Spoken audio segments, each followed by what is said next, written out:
నిన్న TRS party plenary సమావేశం.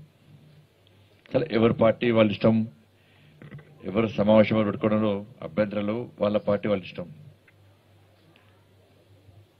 దాదాపు అనేక పార్టీలు ప్లీనరీ సమావేశాలు పెడతా ఉంటాయి, రకరకాల పేరుతో సమావేశాలు పెడతా ఉంటాయి. కానీ నేనైతే చాలా ప్లీనరీ సమావేశాలు చాలా చూస్తున్నాను.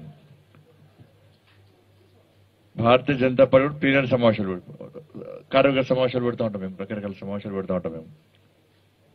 కానీ ఏ పార్టీ సమావేశాలు పెట్టినా కూడా పార్టీ గురించి చర్చ ఎక్కువ జరుగుతుంది నాకు తెలిసి. అంటే నాకంటే ఎక్కువ కేసీఆర్ గారికి బాగా తెలుస్తుంది అనే మేధావి వాటి 1000 పుస్తకాలు చదివిన వాటి ఆ 1000 పుస్తకాలు ఇదే ఉంది కావచ్చు, నాకు వేరే ఏం తెలియదు. అన్ని పుస్తకాలు చదివినాక ఒక ఎజెండా రాసుకుంటాడు అన్నట్టు, అని దాన్ని ఏముండదు అన్నట్టు. మళ్ళీ వేరే పుస్తకాలు చదివి ఈయన రాస్తే ఆ పుస్తకాలకు ఇంపార్టెన్స్ వస్తుందని చెప్పి ఈయనే తోపు కదా. ఏ పార్టీ ప్లీనరీ జరిగినా సమావేశాలు జరిగినా పార్టీ సంస్థాగత విషయాలు చర్చించుకుంటారు. ఫస్ట్ పార్టీ చేసిన కార్యక్రమాలు ఏంది, పార్టీని ఏ విధంగా బలోపేతం చేద్దాం, ఇన్నో చేసిన కార్యక్రమాలు ఏంది, ఏం చేద్దాం ప్రజల కోసం, ప్రజల కోసం ఏ విధంగా పోరాటం చేసినాం. ఒకటి అధికారంలో ఉన్న పార్టీ, అధికారంలో లేని పార్టీ, అధికారంలోకి వస్తున్నాం, మనం రాబోతున్నాము, వస్తే ఏం చేస్తాము, రావడానికి ఏ విధంగా ప్రయత్నం చేయాలి, ప్రజా సమస్యల పట్ల ఏ విధంగా స్పందించాలి, ప్రజల కష్టాలు ఏ విధంగా తెలుసుకోవాలని చెప్పి దాని మీద ఒక చర్చ జరుగుతుంది. ఇప్పుడున్న పరిస్థితుల్లో సమస్యలు ఏ విధంగా ఎదుర్కొంటున్నారు, దాని మీద ఏ విధంగా ముందుకు చెప్పి తెలంగాణ ఏ రాష్ట్ర పార్టీ ఆ రాష్ట్ర పార్టీ. అధికారంలో ఉన్న పార్టీ ఏం చేయాలి, మేము అధికారంలోకి వచ్చిన తర్వాత ఏం సాధించినాం, ప్రజలకి సంక్షేమం కోసం ఏ విధంగా నిధులు వెచ్చించినాము, ప్రజల సంక్షేమం కోసం ఏ విధంగా సంక్షేమ పథకాలు అమలు చేసినాం, ప్రజలు కష్టాలు ఇబ్బందులు పడకుండా ఏ విధంగా వాళ్ళని ఆదుకునే ప్రయత్నం చేస్తున్నాం చెప్పడం. ఒకటి, ఏమేమి హామీలు ఇచ్చినాం ఎన్నికల్లో, ఏమేమి హామీలు నెరవేర్చినాం, ఇంకా నెరవేర్చని హామీలు ఏ విధంగా నెరవేర్చబోతున్నాం.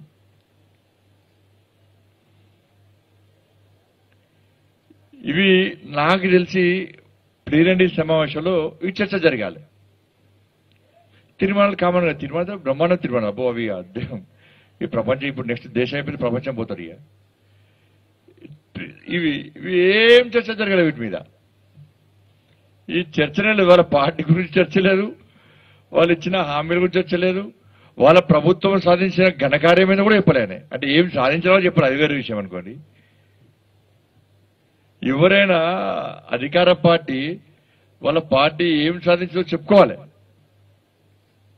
ఇలా ఈ టిఆర్ఎస్ పార్టీ ఈ ప్లీనరీ సమావేశాల ద్వారా ఏం చెప్పుకోలేదంటే ఏం సాధించలేదు అన్న విషయం దీని స్పష్టమవుతుంది. దీని ద్వారా కనీసం ఆత్మవిమర్శ చర్చ జరగాలి, కార్యకర్తల నాయకుల అభిప్రాయాలు తెలుసుకోవాలి. పార్టీ పరిస్థితి ఈ విధంగా ఉంది, ఇంకేం చేద్దాం, చర్చించే అవకాశం, ప్రశ్నించే అవకాశం, తెలుసుకునే అవకాశం పార్టీ నాయకులకు ఇవ్వడానికే ప్లీనరీ సమావేశం. పార్టీ ఆలోచన చెప్పడము, కార్యకర్తల నాయకుల ఆలోచన తెలుసుకోవడము, దాని ద్వారా పార్టీని ఇంకా బలోపేతం చేయడము, ముందుకు తీసుకో ప్రయత్నం చేయడం అని చెప్పి నేను దేనికోసం పెట్టినట్టే ప్లీనరీ సమావేశము. ప్రజా సంగ్రామ యాత్ర ప్రారంభమైంది, 2వ విడత. మొదటి విడత తక్కువ అంచనా వేసింది ఆయన. ఈ ప్రజా సంగ్రామ యాత్ర బాక్స్ బద్దలైంది టీఆర్ఎస్ లో. మొదటి ప్రజా సంగ్రామ యాత్ర స్టార్ట్ అయినాక భాగ్యలక్ష్మి టెంపుల్ దగ్గర స్టార్ట్ చేస్తేనే లొల్లి స్టార్ట్ అయింది. స్టార్ట్ అయ్యి పూర్తి స్థాయిలో విజయవంతమైంది. 2వ ప్రజా సంగ్రామ యాత్ర స్టార్ట్ చేస్తూ ఉంటేనే డప్పులు కొట్టినాయి. ఇప్పుడు వస్తున్న స్పందన చూసిన తర్వాత ఇక మైండ్ బ్లాక్ అయింది. ఇక ఏం చేయాలో డిప్రెషన్కి పోయారు. ఇక రాష్ట్ర ముఖ్యమంత్రి నుంచి కింది స్థాయి నాయకుల వరకు డిప్రెషన్లకు పోయారు. ఇక పోయి మీరు చూస్తున్నారు, కొన్ని ఛానల్ చూపెడుతున్నారు, కొన్ని పేపర్లు రాస్తున్నారు, బూతులే బండ బూతులు తిడుతున్నారు.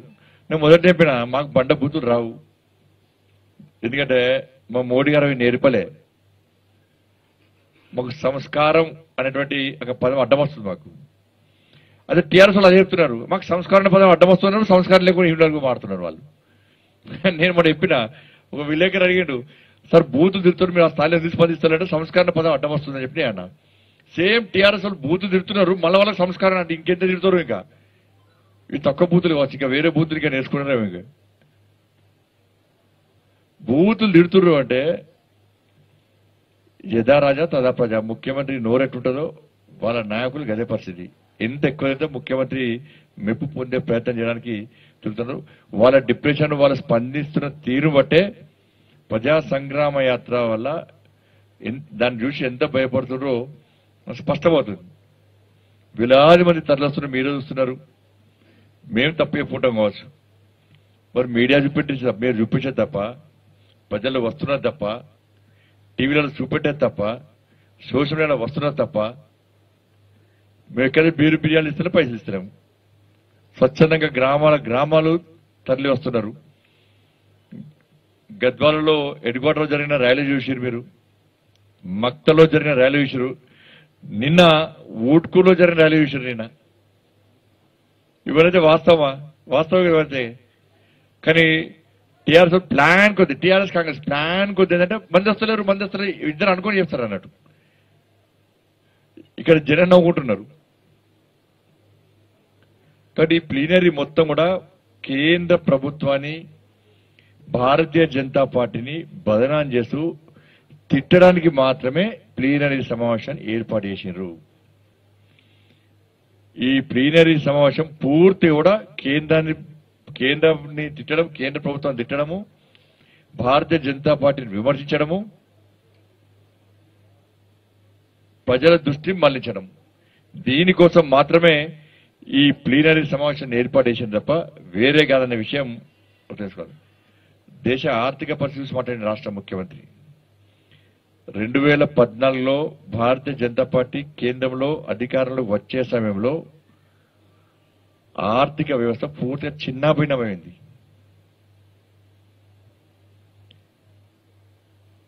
ఆర్థిక గతంలో కాంగ్రెస్ పార్టీ, దేశాన్ని కాంగ్రెస్ పార్టీ చిప్ప చేతికిచ్చింది. దాని సరిదిద్దుకోవడమే గగనమైంది. అన్నిటికీ వచ్చి అన్నిటికీ భరించి ఆర్థిక వ్యవస్థను శక్తివంతంగా తయారు చేస్తే ఇలా తల్లి భారత మాతను విశ్వగురు స్థానంలో ప్రతిష్ఠించాలని ఒక దృఢ సంకల్పంతో మోడీ గారు పోతుంటే, ఇది మేం చెప్పడం కాదు, ఇతర దేశాల అధ్యక్షులు, ఇతర దేశాల ప్రధానులు కూడా మోడీ గారిని పొగిడిన విధానాన్ని ఒక్కసారి రాష్ట్ర ముఖ్యమంత్రి గుర్తుంచుకోవాలి. భారతదేశ ఆర్థిక వ్యవస్థను ఏ విధంగా శక్తివంతంగా తయారు చేసిండు అనే విషయంలో ఇతర దేశాల అధ్యక్షులు, ప్రధానులు భారతదేశం యొక్క మోడీ గారి యొక్క ఘనకార్యాన్ని పొగిడిన విషయాన్ని రాష్ట్ర ముఖ్యమంత్రి గుర్తుంచుకోవాలి ఒక్కసారి. నువ్వు ఫస్ట్ తెలంగాణ రాష్ట్రం గురించి మాట్లాడు. నువ్వు దేశాల్లో పోతావు కానీ తెలంగాణ రాష్ట్రం గురించి మాట్లాడు. ధనిక రాష్ట్రం నువ్వేంటివి? ధనిక రాష్ట్రం ఉన్న నువ్వు వాళ్ళ 4 లక్షల కోట్ల రూపాయల అప్పులు చేసిన రాష్ట్ర ముఖ్యమంత్రి చెప్పాలి. మళ్ళీ ఇప్పుడు ఇంకా ధనిక రాష్ట్రం ఉంటాడు. మళ్ళా 4 లక్షల కోట్లు అప్పు చేసిండు. ఒక్కొక్కరి నెత్తి మీద ₹1,00,000 అప్పు పెట్టిండు. వాళ్ళ తెలంగాణ రాష్ట్రంలో జీతాలు ఇచ్చే పరిస్థితి లేదు. ఫస్ట్ నాడు జీతాలు వస్తాయని చెప్పి సంబరపడుతున్నటువంటి ఉద్యోగులకు 12వ తారీఖు వరకు జీతాలు వస్తాయారా? ఫస్ట్ ఏమో 3వ తారీఖు జీతాలు ఇవ్వలే, తర్వాత 5వ తారీఖు జీతాలు ఇవ్వలే, తర్వాత 7వ తారీఖు జీతాలు ఇవ్వలే, ఇప్పుడు 12వ తారీఖు జీతాలు ఇస్తలేడు.